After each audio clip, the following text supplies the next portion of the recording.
Parliament March ఘటనపై supreme court serious అయింది. విద్యార్థుల శాంతియుత ఆందోళన అణచివేతపై ఆగ్రహం వ్యక్తం చేసింది. బాష్ప వాయువు ప్రయోగం, ఎలక్ట్రిక్ లాఠీలు, పెల్లెట్ల గన్ వాడకంపై సుప్రీంకోర్టు తీవ్ర అభ్యంతరం వ్యక్తం చేసింది. విద్యార్థులపై దాడి చేసిన వారిపై నిష్పాక్షిక దర్యాప్తు చేయాలని సీజీఐ ధర్మాసనం ఆదేశించింది. పోలీసుల తీరుపై స్వతంత్ర సిట్కు ఆదేశాలు జారీ చేసింది.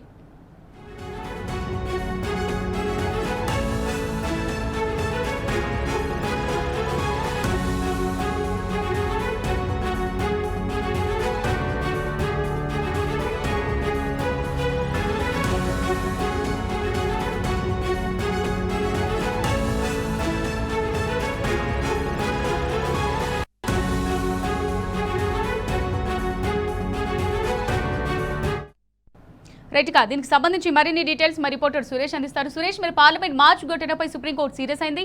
విద్యార్థుల శాంతియుత ఆందోళన అణచివేతపై ఆగ్రహం వ్యక్తం చేసింది. దీనికి సంబంధించి పూర్తి డీటెయిల్స్ ఏ విధంగా ఉన్నాయి? అమూల్య, పార్లమెంట్ మార్చి జూలై 20వ తేదీన పార్లమెంటు మాన్సూన్ సెషన్ స్టార్ట్ అయిన సందర్భంలో జరిగినటువంటి తీరుపైన దాఖలైన పిటిషన్ ఇవాళ సుప్రీం ధర్మాసనం విచారించింది. దీనిపైన కీలక వ్యాఖ్యలు చేయడం జరిగింది.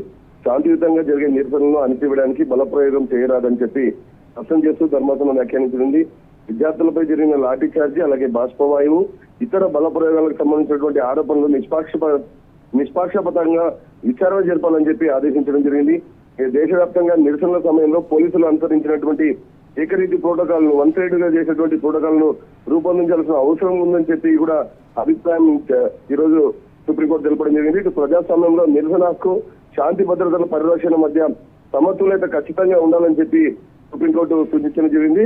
దాంతోపాటు స్ట్రిక్ట్ దర్యాప్తు, విద్యార్థులపై జరిగిన బల ప్రయోగంపై స్వతంత్ర ప్రత్యేక దర్యాప్తు బృందం ద్వారా విచారణ జరపాలని అభ్యర్థనలు కోర్టు ముందు ఉంచడం జరిగింది. దీన్ని పరిశీలిస్తామని చెప్పి సుప్రీంకోర్టు తెలిపింది. ఇటు పిటిషన్ లో ఢిల్లీతో పాటు ఇతర రాష్ట్రాల్లో నమోదైనటువంటి పోలీసు దౌర్జన్యాలపై ఎఫ్ఐఆర్లు నమోదు చేసి విచారణ జరపాలని, అలాగే పదవి విరమణ చేసిన హైకోర్టు న్యాయమూర్తి పర్యవేక్షణలో ఫిట్ చేయాలని చెప్పి కూడా వాళ్ళు విజ్ఞప్తి చేశారు. దీనిపైన ధర్మాసనం నిర్ణయం తీసుకోవాల్సింది. ఇటు పెల్లెట్ గన్స్, అలాగే ఎలక్ట్రికల్ లాఠీల అంశం, పార్లమెంట్ సందర్భంగా జరిగినటువంటి ఈ ఆరోపణలపై ఇప్పటికే సిఆర్పిఎఫ్ అంతర్గతంగా విచారణ కొనసాగుతుంది. ఒక ఆర్ఏఎఫ్ కు సంబంధించినటువంటి సిబ్బంది పెల్లెట్ గన్ తో కాల్పులు జరిపినట్టు కూడా ప్రాథమిక విచారణలో వెళ్లినట్టు కూడా సమాచారం ఉంటుంది. దీనిపైన ఇంకా సుప్రీం ధర్మాసనం విచారణ కొనసాగిస్తున్నటువంటి పరిస్థితి. ఈ కేసులో విద్యార్థులపై జరిగిన పోలీస్ చర్యలు, పెల్లెట్ గన్స్ వినియోగం, బలప్రయోగానికి సంబంధించిన అన్ని అంశాలపై సుప్రీంకోర్టు తదుపరి విచారణ కొనసాగించనుంది. అమూల్య. Right, thank you Suresh.